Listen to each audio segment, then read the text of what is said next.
Bismillahirrahmanirrahim. Assalamualaikum warahmatullahi wabarakatuh. Halo semuanya, apa kabar? Semoga kalian di rumah senantiasa sehat walafiat, amin ya robbal alamin. Dan juga semoga kita semua selalu terhindar dari segala mara bahaya. Oh ya, Ustazah juga mau mengingatkan kalian semua tidak bosan-bosannya untuk senantiasa menggunakan masker ya.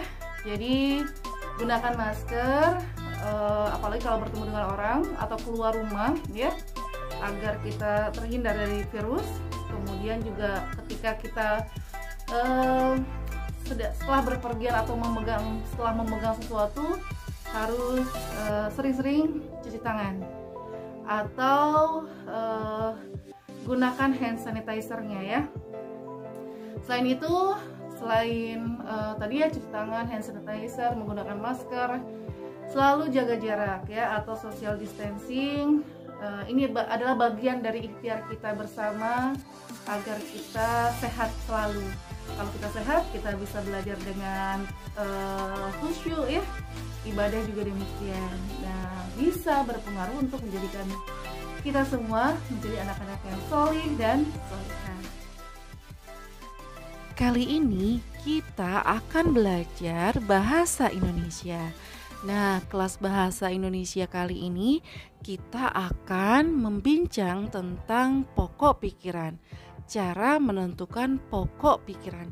Apa sih pokok pikiran itu? Dan bagaimana cara mencari pokok pikiran? Yuk kita belajar bersama di kelas bahasa kali ini. Jadi jangan kemana-mana ya, tetap stay tune terus di channel Dunia Kecilku sampai videonya, tonton sampai videonya selesai, oke? Pokok pikiran adalah inti dari pembicaraan dalam sebuah paragraf. Pokok pikiran terkandung dalam kalimat utama. Jadi kalimat utama itu adalah kalimat yang mengandung pokok pikiran atau gagasan utama ya. Nah, rumus kalimat utama yaitu di awal kalimat utama itu kalau di awal paragraf disebutnya paragraf deduktif. Kalimat utama yang ada di belakang paragraf disebutnya paragraf induktif. Nah, sementara kalau kalimat utama itu ada di awal dan di akhir paragraf disebutnya paragraf campuran.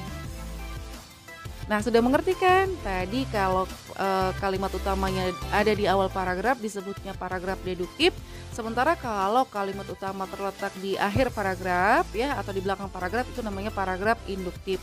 Kalau ada di awal dan di akhir paragraf itu namanya paragraf campuran. Sekarang perhatikan paragraf berikut ini. Kalian bisa tidak menentukan kalimat utamanya. Nah, paragraf ini terdiri dari 3 kalimat ya.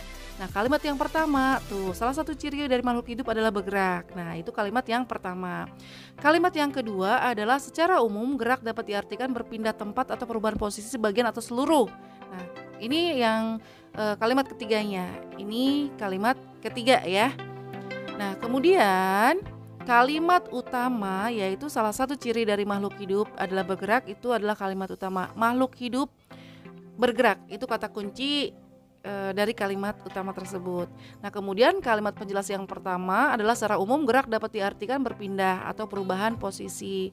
Kemudian ada kalimat penjelas kedua, makhluk hidup akan bergerak apabila ada rangsangan, begitu ya. Dan berarti paragraf tersebut termasuk paragraf deduktif karena kalimat utamanya ada di awal paragraf, gitu ya.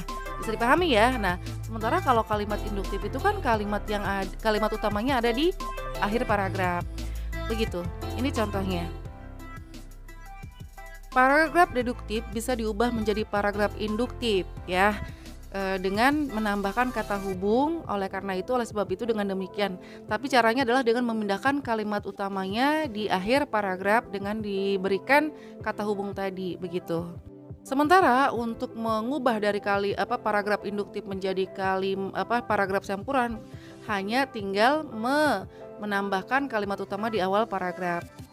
Bagaimana cara menentukan pokok pikiran? Ada 2 cara menentukan pokok pikiran dalam kalimat utama. Yang pertama adalah Jadikan kalimat utama sebagai pokok pikiran. Dan yang kedua adalah menghilangkan beberapa kata dalam kalimat utama. Contohnya adalah